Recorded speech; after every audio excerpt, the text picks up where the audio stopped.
विधायक प्रत्याशी को चेहरा मेरा है। लड़ाई दरभंगा की जनता की। दरभंगा की जनता भी लड़ाई लड़ रही है। पिछले 35 वर्षों में दरभंगा में जल जमाव की जो समस्या है, ट्रैफिक की समस्या है, पेयजल की सुविधा उपलब्ध नहीं है, बाढ़ की विभीषिका, दरभंगा के विकास के नाम पर, जल निकासी, पेयजल की सुविधा के नाम पर ट्रैफिक व्यवस्था में आमूल प्रचुर परिवर्तन होना चाहिए, जिससे लोगों को ट्रैफिक में फंसना न पड़े। स्कूल के बच्चों को जो एक तरह से ट्रैफिक में फंसना पड़ता है, उससे उनकी मानसिक तनाव होता है।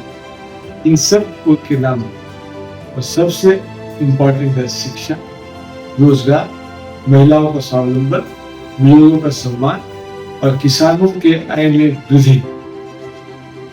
ये हमारे पास बिहार के लिए जो पॉइंट्स। नमस्कार, मैं हूं सबाउद्दीन और आप देखना शुरू कर चुके हैं मिथिला लाइव 24। देखिए, दरभंगा मिथिला का राजनीतिक और शैक्षणिक जो है क्षेत्र रहा है और अभी हमारे साथ जो व्यक्ति मौजूद हैं ये किसी परिचय के मोहताज नहीं है। जनसुराज ने जो है दरभंगा शहरी विधानसभा क्षेत्र से इनको अपना उम्मीदवार उतारा है। आर.के. मिश्रा जी हमारे साथ मौजूद हैं, जिनसे हम जानेंगे कि दरभंगा शहरी विधानसभा क्षेत्र से इनको उम्मीदवार बनाया गया है, इनकी रणनीति और दरभंगा के विकास के लिए इनकी क्या सब सोच है, किन मुद्दों पर ये दरभंगा में चुनाव लड़ेंगे, जनता को अपने किस वादे से जो है ये जो चुनाव में जो है चुनाव की घोषणा करेंगे। सर, पहले तो बहुत बहुत स्वागत है। बहुत बहुत धन्यवाद, आप लोग आए हमसे बात करने के लिए, आपके सभी दर्शकों को। तो सर, चुनाव इस बार जो होगा दरभंगा की जनता किन मुद्दों पर वोट देगी? जाति धर्म के मुद्दा पे वोट देगी, विकास के मुद्दा पे वोट देगी? देखिए, चेहरा तो मेरा है, विधायक प्रत्याशी को चेहरा मेरा है। लड़ाई दरभंगा की जनता की। दरभंगा की जनता भी लड़ाई लड़ रही है। पिछले 35 वर्षों में दरभंगा में जल जमाव की जो समस्या है, ट्रैफिक की समस्या है, पेयजल की सुविधा उपलब्ध नहीं है, बाढ़ की विभीषिका क्षेत्रों में आती है। रेलवे ओवरब्रिज के निर्माण में इतना विलंब हो रहा है। हवाई अड्डा आ गया, एम्स आ गया, बड़ी बड़ी चीजें हो गई, लेकिन हवाई अड्डा में उतरने के बाद जो बाहर के व्यक्ति आते हैं, शहर में आते ही उनको लगता है कि कैसा शहर है, तो कस्बा है। तो एक जनता आ गई है दरभंगा के विकास में, इसीलिए लोग त्रस्त है, परेशान है। और मेरा मानना है कि इस बार दरभंगा के विकास के नाम पर, जल निकासी, पेयजल की सुविधा के नाम पर ट्रैफिक व्यवस्था में आमूल प्रचुर परिवर्तन होना चाहिए, जिससे लोगों को ट्रैफिक में फंसना न पड़े। स्कूल के बच्चों को जो एक तरह से ट्रैफिक में फंसना पड़ता है, उससे उनकी मानसिक तनाव होता है। इन सब के नाम और सबसे इम्पोर्टेंट है शिक्षा, रोजगार, महिलाओं का स्वावलंबन, बुजुर्गों का सम्मान और किसानों के आय में वृद्धि। ये हमारे पास बिहार के लिए जो पॉइंट्स। सर, जनता की दरभंगा की जनता तक आप अपने विकास और जो कार्य होंगे उनके स्ट्रेटेजी आपकी ग्राउंड पे क्या होगी? जनता को किस तरह से समझाएंगे कि नई पार्टी है, नए लोग हैं, नया चेहरा है, गढ़ बन गया है यहाँ भाजपा का, तो उसको आप किस तरह से आपकी ग्राउंड स्ट्रेटेजी क्या होगी? जो हमने यहाँ सर्वे कराया,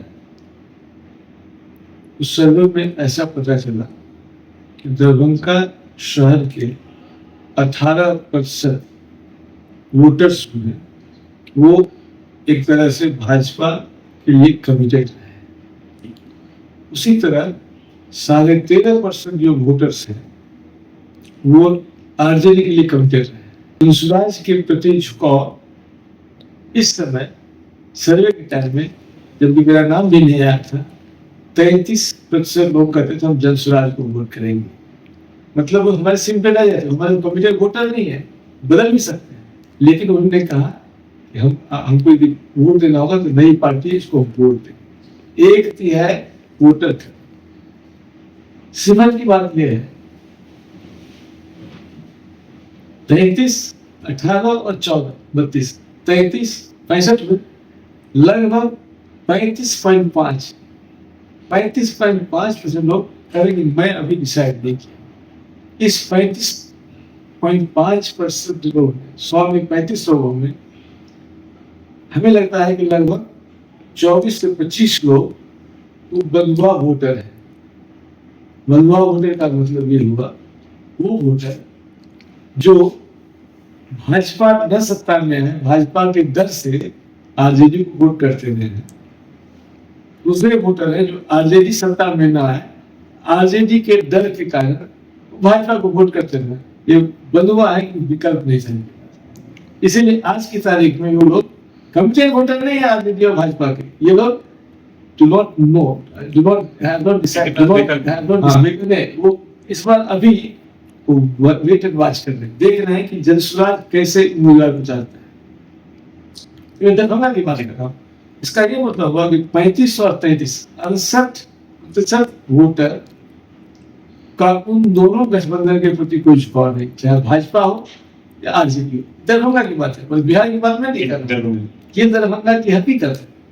मेरा ये मानना है जब 68% वोटर बदलाव के मूड में है और मेरी उम्मीदवारी, मेरा चेहरा भले है लेकिन लड़ाई दरभंगा के लोगों को लड़ना है, ये 68% लोग तो निश्चित रूप से अपनी लड़ाई खुद लड़ेंगे और अपनी जीत। अगर दरभंगा की जनता आपको मौका देती है तो एज अ जनप्रतिनिधि आपका पहला कदम उनके लिए क्या होगा? उनके लिए आप क्या ऐसा खास करेंगे कि जो ये जिस स्टार्ट से उन्होंने आपको विधायक बनाया, यहाँ से आपको सांसद तक भेजने का काम करेंगे, पार्लियामेंट में जाएंगे, तो उनके लिए आप क्या काम करेंगे? दरभंगा शहर को स्मार्ट सिटी की जो भी परिभाषा हो, ऐसा शहर बनाने का प्रयास करेंगे जो देश के नक्शे में अव्वल शहर हो, उसके तुलना में उसको लाएंगे। इसके लिए पूंजी का जो अभाव है उसको पूरा करेंगे। पूरे शहर का ऐसा विकास होगा और मेरा ये सपना है कि जैसे दरभंगा पुरानी शहर का नया शहर बना, एक और नए दरभंगा की कल्पना करेंगे जो 4 लेन के किनारे किनारे एक नया दरभंगा को बसाने का सपना है। सर, लेकिन जनता के सामने जब आप ये बातें रखेंगे तो जनता तो यही कहेगी ना कि भाजपा के लोग भी यही कहते थे, राजद के लोग भी यही कहते थे, या दूसरे जो भी दल है उन्होंने भी यही वादा किया नया दरभंगा स्मार्ट सिटी। कई बार वादा हुआ, नीतीश कुमार ने भी वादा किया कि बिहार के साथ साथ जो है दरभंगा को, मधुबनी को भी जो है स्मार्ट सिटी बनाएंगे। तो फिर आप क्या ऐसा उसमें वादा करेंगे कि आप पे जनता भरोसा जता दे?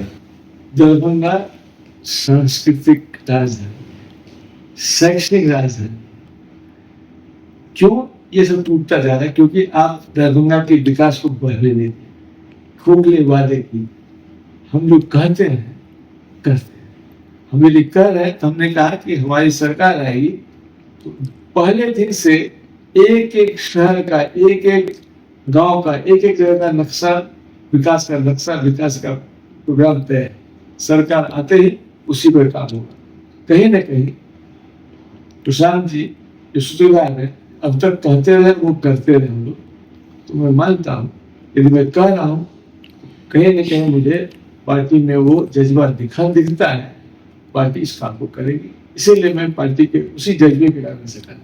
सर, आप जिस क्षेत्र से चुनाव लड़ने आए हैं, प्रशांत जी ने पूरा भरोसा जताया, पार्टी के लोगों ने भरोसा जताया, लेकिन यहाँ से लगातार भाजपा के विधायक बनते चले जा रहे हैं। राजद, कांग्रेस अब पीछे रह गई है, अब वो मंत्री भी हैं, तो उनके सामने आप चुनाव लड़ने जा रहे हैं और कहीं ना कहीं आप यहाँ कार्यकाल आपका कुछ सालों का रहा है, तो उससे आप संजय सरावगी को कितनी बड़ी चुनौती मानते हैं? उनको हराना कर भाजपा उनको टिकट देकर भेजती आपके अगेंस्ट।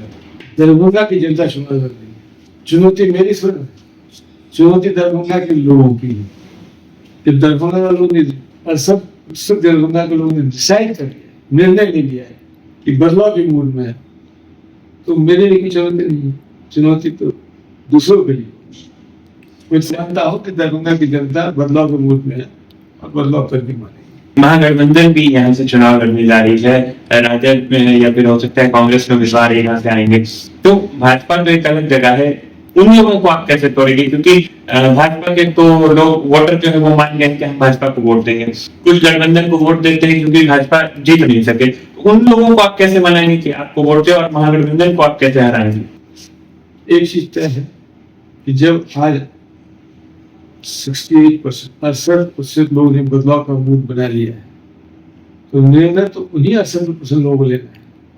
मेरा चेहरा जरूर है, लेकिन लड़ेंगे दरभंगा के जिनजी जो है, जिनजी के हक और हुकूक, उनके अधिकार की लड़ाई है, उनके शिक्षा की लड़ाई है, उनके रोजगार की लड़ाई है, उनको पलायन से मुक्ति की लड़ाई है। उनको अच्छी तरह शहर में अच्छी व्यवस्था हो, अच्छे ढंग से जीवन जीने की इच्छा है। शहर चमकता रहे, शहर अच्छा रहे, जल जमाव से निकासी हो। आप घर में तैयार होते हैं, अच्छी तरह से तैयार होते हैं, सड़क से निकलते हैं तो सड़क में गंदा पानी बहता रहता है, आपको पैर उसमें जाता है। तो नारकीय जीवन है, सबसे मुक्ति चाहते हैं।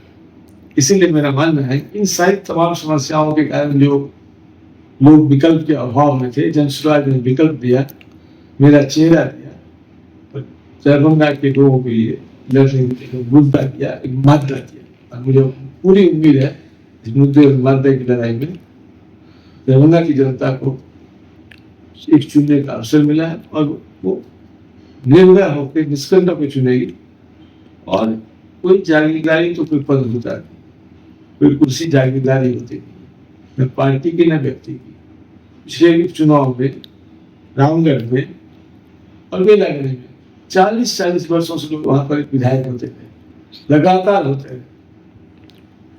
तो उपचुनाव में जनसुराज के इस नारे पे वंशवाद पे चोट करेंगे, जनसुराज को वोट करेंगे, और लोगों ने वंशवाद पे चोट किया। भले हमें वोट कम मिले, लेकिन हमारा लक्ष्य था कि वंशवादी पार्टियां के उस उम्मीदवार दोनों जगह से पूरी तरह।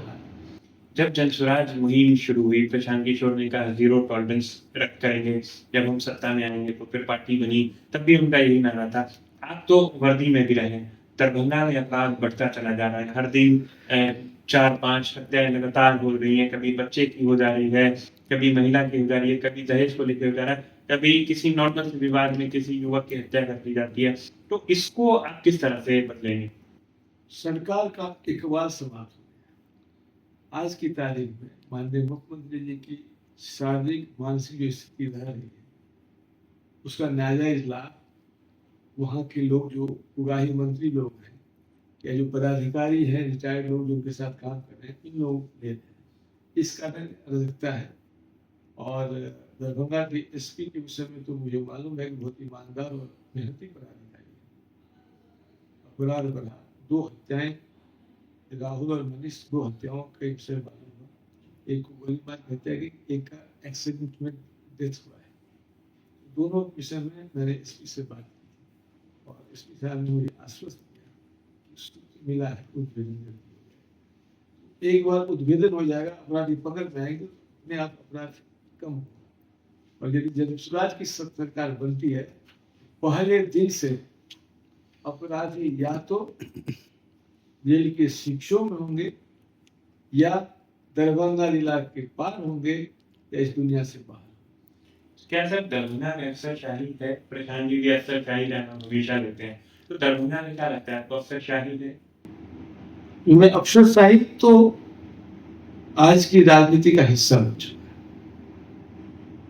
प्रशांत नीतीश कुमार जी जिस तरह से 20 साल से शासन कर रहे हैं, उसमें जनप्रतिनिधियों का मान और सम्मान कम हो गया है।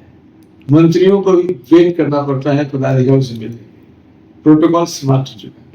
पदाधिकारी अपने में संपन्न है, जिसको मुख्यमंत्री सचिवालय का आशीर्वाद प्राप्त है, उसके लिए कोई मायने नहीं रखता। इसीलिए ये अफसरशाही सिर्फ और सिर्फ नीतीश कुमार जी के क्रियाकलापों और जनप्रतिनिधियों के सम्मान नहीं करने का कारण बनी है। जिस दिन से जनप्रतिनिधियों का सम्मान होना शुरू हो जाएगा, एक ग्राम प्रधान भी आता हो, तो बड़े बड़े पदाधिकारी जो सरकारी नौकर हैं, उनको उनके स्वागत में करेंगे। ग्राम प्रधान को भी अपने क्षेत्र में ईमानदारी, लगनशीलता, मेहनत और जनता के काम करने की बात करनी चाहिए।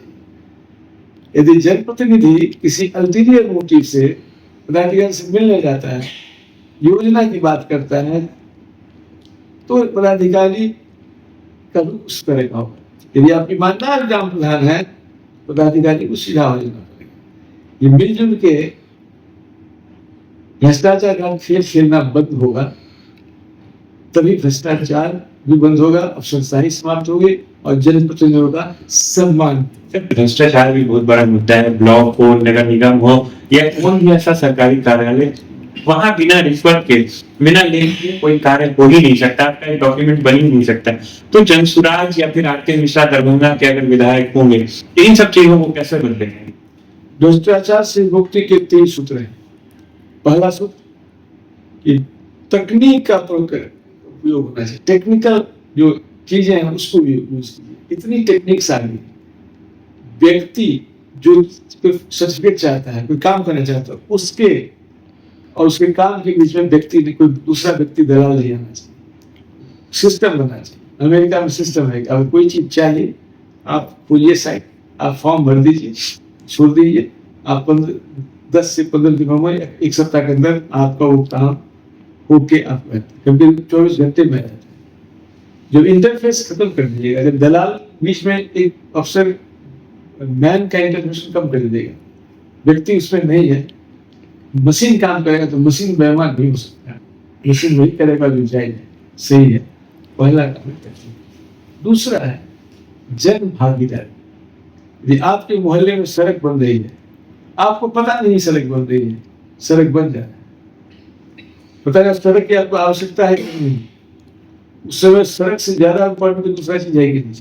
जब जन भागीदारी तय हो जाएगी, जो व्यक्ति, जो समाज, जो समुदाय अपने क्षेत्र में कौन सा काम कराना चाहता है तय करे, उसके हिसाब से ग्रास रूट से प्लानिंग जो हमने किया है जनसुराज में, एक गांव की प्लानिंग हमने करके, एक कस्बे की प्लानिंग करके, तो जब वो चीज रहेगा और उसमें भागीदारी शारीरिक, मानसिक और आर्थिक भी होनी चाहिए। मेरा मानना है आपके मोहल्ले में भी 2 करोड़ की सड़क बन रही है, 1 करोड़ 80 लाख सरकार दे रही है, उस मोहल्ला में काम करने वालों को 20 लाख देना चाहिए।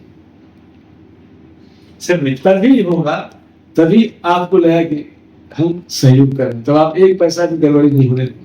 अभी सरकार का पैसा, किसी का पैसा, कोई लूट नहीं देता, हम भी लूट लेंगे। अरे 2 बड़ा सीमेंट तो मंदिर बनाएंगे, 2 बड़ा सीमेंट सीढ़ी बनाएंगे, चापतों की ढलाई करेंगे, ठेकेदार सड़क बनाएगा कि आपकी इस छोटे मोटे डिमांड को पूरा करे, जो जितना तुम्हारा दबंग है वो उतना डिमांड करता है कंट्रैक्टर से। यही तो बात है, उसको कोई ऑब्जेक्शन तो नहीं है, वो भी गलती करता है, वो भी डर के कहीं जाता नहीं कि जाएगा तो उस पर भी केस हो जाए। ये मिलजुल के जो खाने की प्रथा हो गई है, वो तब हुआ जब जनभागी।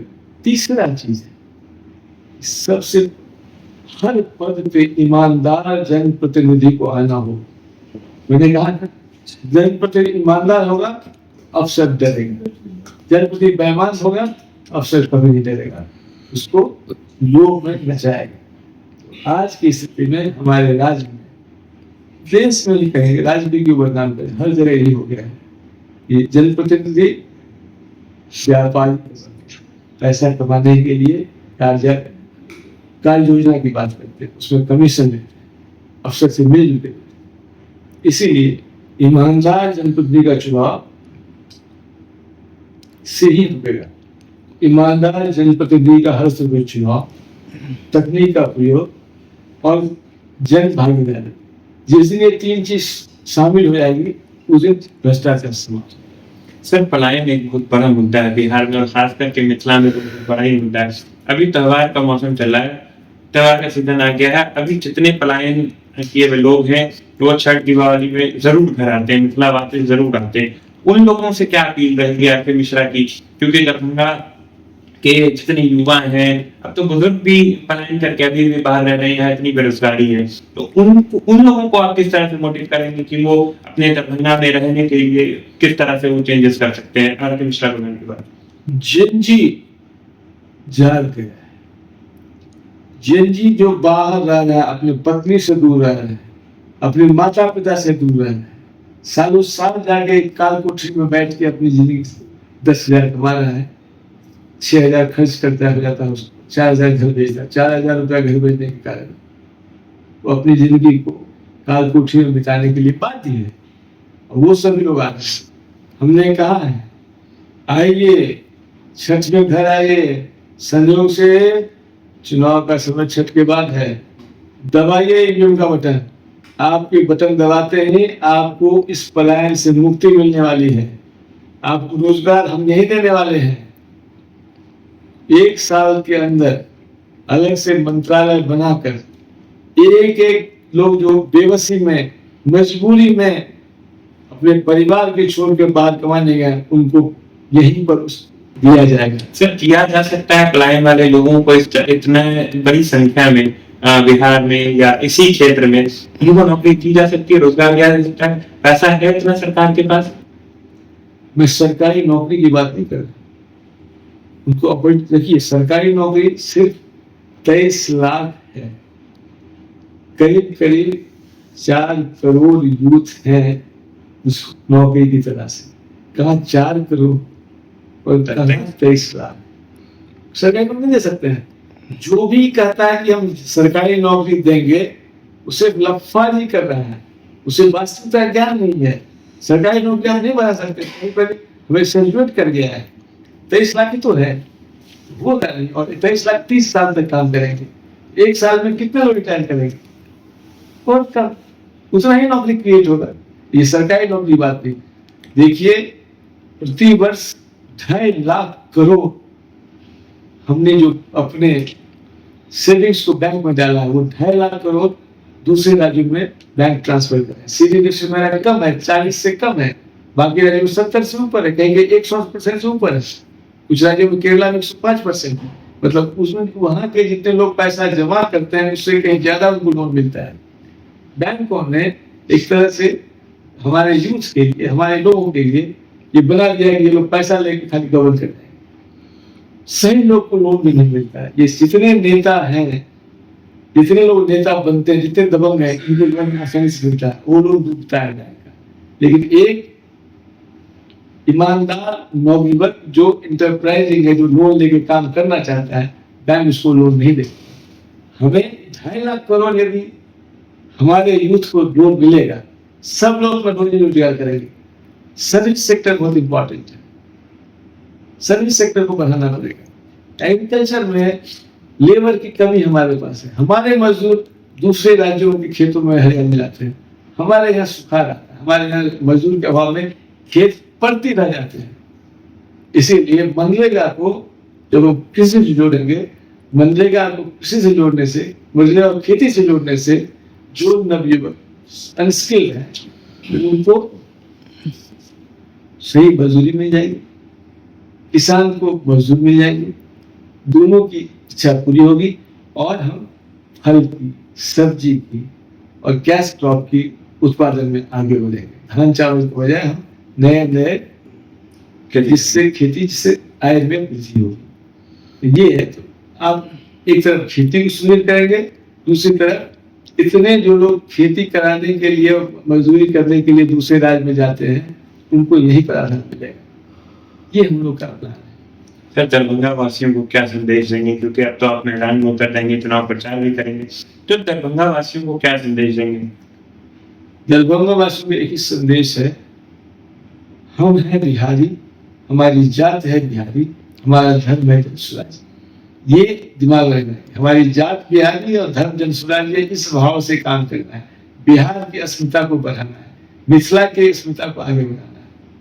मिथिला में जो गरीबी है उसको दूर करने के लिए एक बार सोचिए, ईवीएम का बटन दबाने से पहले एक बार अपने बच्चे का चेहरा देखिएगा। उस बच्चे का चेहरा जो पलायन करके दूर गया, उन बच्चे का चेहरा जो बेरोजगार है, उन बच्चे का चेहरा जिसको शिक्षा सही नहीं मिल पा रही, उन बच्चे का चेहरा जो नशाखोरी में घुस रहा है। कैसे रोका जा सकता?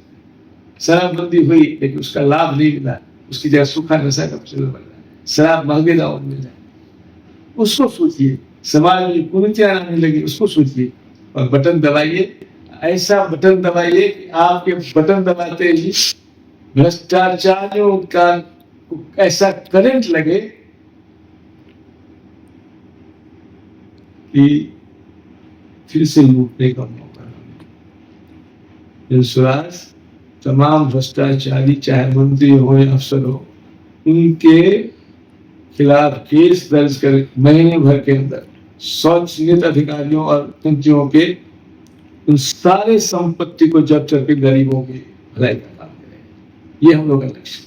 भ्रष्टाचारियों के लिए काल बनेगा जनसुराज का संस्कार, और ये काल बनाने का श्रेय दरभंगा के निवासियों का होगा, बिहार के निवासियों का।